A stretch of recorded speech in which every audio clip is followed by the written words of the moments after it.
I put the sweater on and I realized it's similar to ones that John Kiriakou wears. And so I got the microphone here and I got my glasses on. And I want to talk to you about the CIA because the U.S. administration is claiming that the CIA has been in contact with Kurdish rebels in Iran, and that they're maybe backing Kurdish rebels who are going to take over and push back and maybe overthrow the regime, which is a complete lie. Like, first of all, we know the CIA from John's videos is not nearly as competent as they hold themselves out to be. Number one.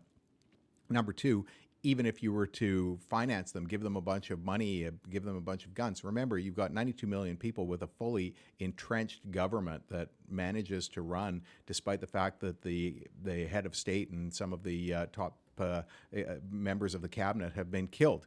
This is, the police are still intact, the military is still intact, and a small group of Kurdish rebels are not going to be able to do anything, aside from the fact that probably what's happening in Iran now is everybody's banding together because that's what happens when you're attacked.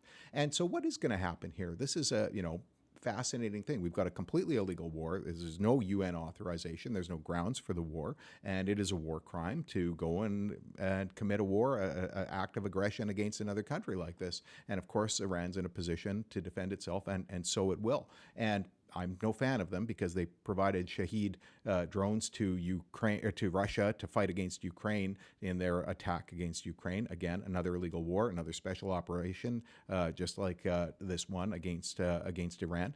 And they've got a brutal regime that has shut down any types of freedom and based on religious dictatorship, authoritarianism, which of course is something that the Republicans want in the U.S. and that most people like myself, normal people, don't want to see.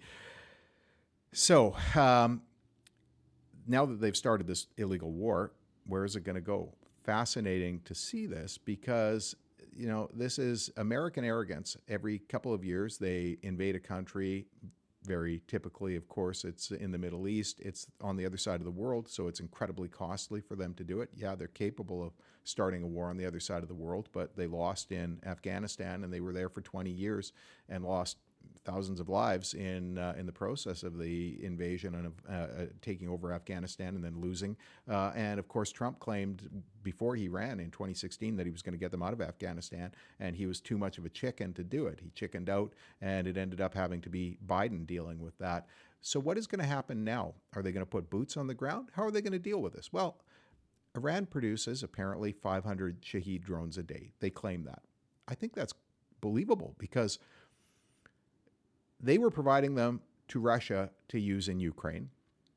They've been able to launch them like crazy. They've been producing them now for years, like 3-4 years at least, maybe longer. Of course, we just know from them being used in Ukraine. Now Russia's got its own domestic supply of them, but they've been using them for many years. And they launch one of those things, and what happens? They send it off toward a U.S. military base in an adjoining country, and that country uses its response, its missiles to try and bring it down, the Iron Dome or what have you. Everything's, Patriot missiles, depending on where they are. They launched 2 or 3 of those things up to go after this one Shahed drone that cost maybe $40,000. They've spent $1 million and they've just used a bunch of missiles.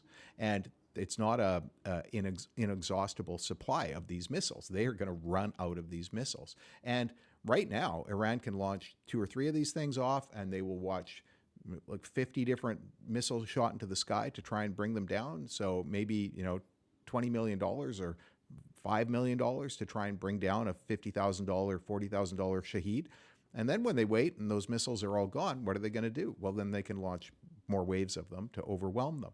And so how are you going to respond? Well, this is great for the U.S. military infrastructure, the manufacturers of these missiles, because most of these things are coming from the U.S. And so they're going to have to buy them, I guess. I don't know if the U.S. is going to sponsor them because the U.S. started the war that has led to these attacks on these other countries adjoining locations where there's U.S. military bases.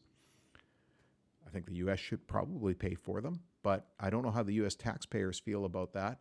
probably not excited about it. The most disgusting thing to me, though, is that this just, lays bare once again that the U.S. is not a democracy. It's not a country based on peace. It's a war country. And it maintains this huge military, just like a guy who builds big muscles usually ends up beating somebody up and very often ending up charged with assault or something like that. They build this big military and they're going to use it. And they use it for evil purposes. They go and invade other countries.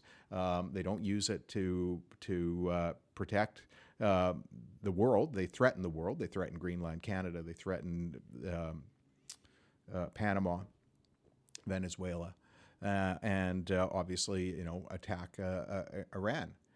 They threaten people. It's just a war country. And what do? They murder people. They murder civilians. They bomb schools and kill children. And this is America. This is what the USA is all about. It's not the Canada part of America or the Mexico part of America or the rest of the America, but the USA is just a militaristic country, belligerent country that goes around murdering people. And this is their shtick. Well, think about Iran here. Actually, go back to the First World War. The First World War ended in a stalemate, right? In the end, the Versailles agreement was imposed on Germany at that point, and Germany was considering walking away from it and going back to war because they managed to be Fortress Germany for the longest time. And in the Second World War, the resources that were expended, huge resources expended, in order to eventually defeat Germany, it was very hard to the invasion to get in, land on the beaches, despite the fact that Russia was on the other side fighting. The resources it took. And of course, Germany never managed to take England. Why? Because it's very hard as an invading army. And look at Russia. Russia's expended, 1,250,000 people, casualties, trillions of dollars trying to take a small section of Ukraine, and Ukraine is winning. Like, this was supposed to be a 3-day operation. Ukraine has already won, basically, because they've managed to hold them back all these years, and Ukraine can continue to fight like this. And they can't send men in to try and take more land. It's only a drone fight now. So what is going to happen with it? Well, Iran will not run out of shaheeds anytime soon. Other areas of the Middle East will run out of their defensive weapons. This is all, of course, at Israel's bidding. This is Benjamin Netanyahu's wet dream. He's wanted this for 30 years. He's claimed every week that next week Iran's going to have nuclear weapons, and it doesn't look like they were ever actually close to it in the last few years. And you can't believe anything when anybody says something like that, especially after you look at, like, Hans Blix was in Iraq, had made it very clear that he was an inspector for the UN and said, look, there's no WMD's nuclear weapons in Iraq, and that didn't stop the Americans from invading them. That was back when they still looked for some sort of justification for their illegal wars.